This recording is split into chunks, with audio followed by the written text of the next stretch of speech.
Hello again. This is going to be a departure from the normal videos because the question today is actually coming from me. Our world today, at least in the United States, is kind of chaotic. I've waited at least a week before I discuss this content, but there's been a couple big issues go on in the United States that have really divided, and there's been things out of context and people blaming one another, and it just seems like every time you turn around, people are thinking negatively about another person. And there's so much going on that I just thought, when everything's wild and crazy, what do we do? So I believe that times that are kind of chaotic actually serve as times that we grow the most. So the question today is, what do we do when life doesn't make sense?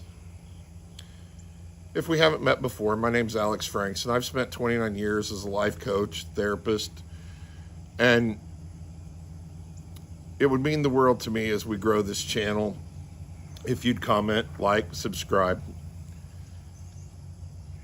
So what do we do when life doesn't make sense? Well, the first thing we do is something I'm doing this morning: get quiet. One of the hardest skills that we can do: get quiet, get peaceful, do nothing. Put yourself in a position to let your thoughts happen, but then reflect. Be at peace. Even though this video is meant for social media, turn off social media. Don't look at your phone. Take a break. Turn your TV off. Do nothing. Don't debate someone. Don't push your own thoughts. Get quiet.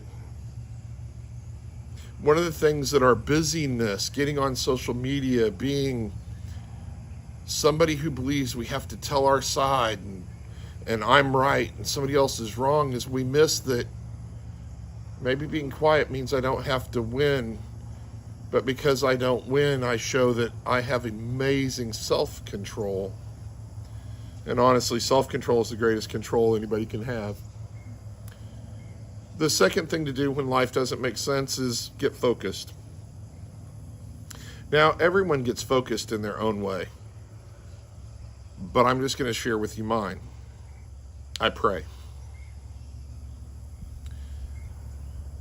I am a firm believer in what Father Edward Flanagan said, the founder of the famous Boys Town in Omaha, Nebraska, when he said he didn't care how a boy prayed as long as he prayed. You may get focused in a different way, but reading my Bible and praying works for me. I think it could work for you too, if you give it a shot.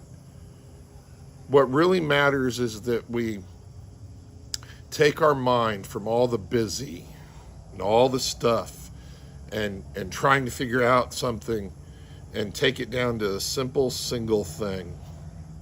Sometimes therapists talk about this in the terms of being mindful. Get focused on one specific thing in your moment. Stay grounded.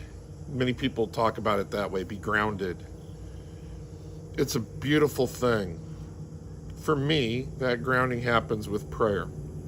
But when I'm focused, I can filter through the noise to the things that matter to me, matter in my situation. Because we often get wrapped up in a bunch of stuff that is outside of our control. I can't control international trade and tariffs. I can't control huge government policies. I can have an opinion on both of those things. I can't control what a person on the right believes, or a person on the left, or a person who believes no government. I can't.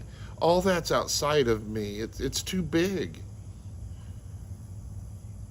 but I can get focused on myself and my now and my family and my people and my role. When I get focused on what I can control, it helps me not have the stress over all the things that are outside of my control. And often the world doesn't make sense because the world's too big. And so we can't make sense of it. But I can maybe make sense out of how I'm going to help somebody tomorrow. And so I'll feel more like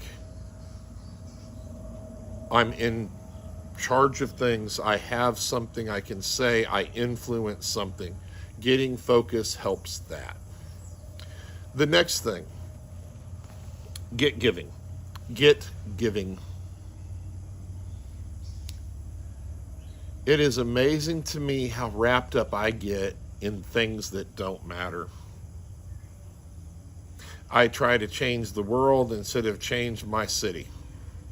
I try to change my city instead of changing my block I live in. I will never, ever forget the power of giving to other people. I had a troubled childhood. I either was a really good teenager or I was really not very good. I was angry a lot. But in my late teens, early 20s, sadness and worthlessness ran with me pretty heavy. And I will never forget the gift. There was a couple fairly well off in our community that just kind of knew me. Didn't know me well, but knew me. And they reached out, knew I was struggling, and just asked me to go live with them for a little bit during the summer. They gave me odd jobs to do. They didn't judge me. They talked to me and made me feel included. Gave me a little advice here and there. They gave of themselves for me because they saw some worth in me I didn't. And when I didn't feel like life was worth it, they did. It changed me. And I think in their own way, they saved my life. It's amazing that I've spent years pouring into people, and I realize now that I never feel better than when I'm giving to somebody else. And maybe that's the big key for life being chaotic and crazy. It makes no sense. Well, then I'm going to give in my community because that makes sense. Being kind to my neighbor. Maybe helping them with something. Volunteering down at the homeless shelter. Giving to the food pantry. Joining a civics club and participating in fundraisers for new playground equipment. I'm sitting right now at picnic tables that were purchased with the fundraising of one of our civics clubs in my little city I live in. I think we have chaos sometimes when we get focused on a whole bunch of stuff that we can't do anything with when we miss opportunities to do stuff we can do. Shoot, volunteer to be a baseball umpire for the summer rec league. Help with Saturday morning youth volleyball. I don't know, but give to others. When life doesn't make sense, get quiet, get focused, and get giving. How do we change the world?